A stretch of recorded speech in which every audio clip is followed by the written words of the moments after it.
They're not behaving. Today's sanctions really represent a very, very strong stand against the actions that Iran has been taking. I would never rule anything off the table. This is truly reckless because this is a country that could start World War III. I don't want a war with Iran, but they deserve to be sanctioned. This is dicey what he's doing, and I think he has to understand that words of a president, or for that matter, the tweets of a president, actually carry a lot of weight. That's an important step. We've seen that done in the past, and where you have new players, you need to crack down on it. Iran sanctions put in place by President Trump and the Trump administration. This as a U.S. Navy destroyer makes a move into the Red Sea, the USS Cole. A lot of people remember that name from the destroyer that came under attack off the coast of Yemen. This comes after a number of provocations by Iran, 16 actually, since signing the UN nuclear agreement in July 2015, at least 5 ballistic missile tests, 4 under President Obama, 1 under President Trump, 1 what's called highly provocative rocket test, 7 incidents of harassment with the U.S. military in the Persian Gulf and the Strait of Hormuz, and those, of course, those fast boats confronting U.S. Navy vessels. Let's start here on foreign policy with the Trump administration and bring in our panel from Washington tonight. Steve Hayes, editor-in-chief of the Weekly Standard, Lisa Booth, columnist with the Washington Examiner, and Tim Farley, host and managing editor of Morning Briefing POTUS on Sirius XM Radio.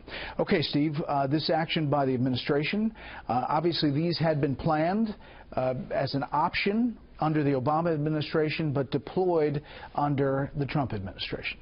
Well, and thank goodness. This is such a long time overdue. If you think back about the way that Iran has behaved over the past decade, whether you're talking about deliberately targeting and killing U.S. personnel in Iraq and Afghanistan, whether you're talking about funding a variety of terrorist groups, whether you're talking about providing what Osama bin Laden himself called the main artery for al-Qaeda, whether you're talking about providing support for Palestinian terrorist groups, the provocations that you mentioned, any of a number of reasons that we can point to over the past decade that has allowed Iran to establish itself as the foremost state sponsor of terror in the world, means that these actions are wildly overdue. When was the last time that you heard anybody stand at the White House podium, as General Flynn did the other day, and suggest that what Iran was doing was wrong? We just haven't heard that for 8 years, and it's long overdue. I'm glad that we had this kind of forceful statement. I think the Trump administration is exactly right to do this. And what's so shocking to me is that you would have objections from Democrats like Chris Murphy. I mean, it's hard to imagine having anybody have a problem with scolding the Iranian regime, given what we've seen the regime do in its hostility toward the United States over the past decade, really longer. You know, Lisa, if you don't think that the monitoring Twitter is important. Today, we read a lot of tweets because the president tweets.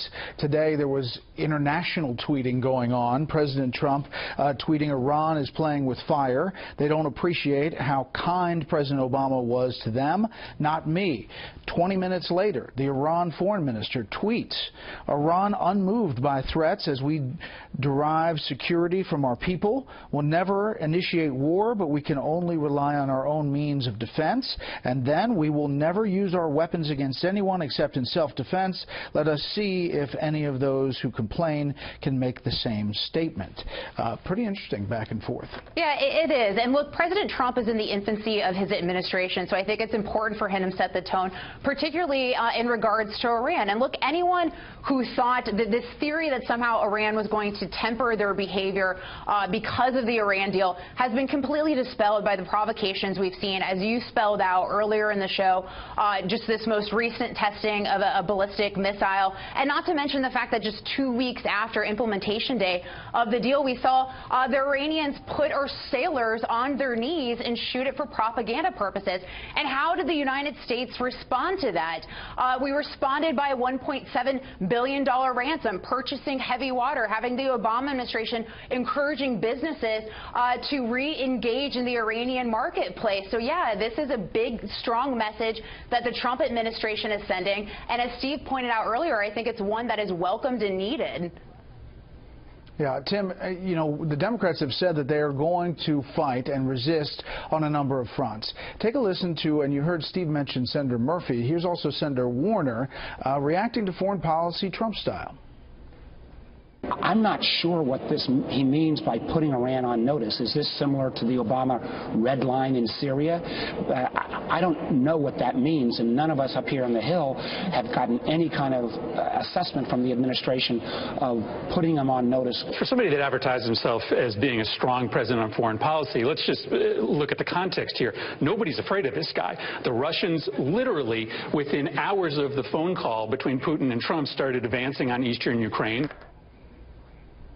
I mean, there's two different messages there. He's either too ominous and too forceful, or they don't know what it is, and it's like Obama's red line. Yeah, exactly. It almost sounds like a couple of Republicans talking about President Obama not dealing with the red line in Syria. I think one thing that came out today, aside from what we heard on Iran, was also General Mattis and what he said about North Korea. And then we heard Nikki Haley, the ambassador to the United Nations this week, saying the United States was going to be very strong in its dealing and was going to support Ukraine. I think the point here is not so much about what Mr. Trump is saying, because he has typically in the past said that he doesn't want to show his hand.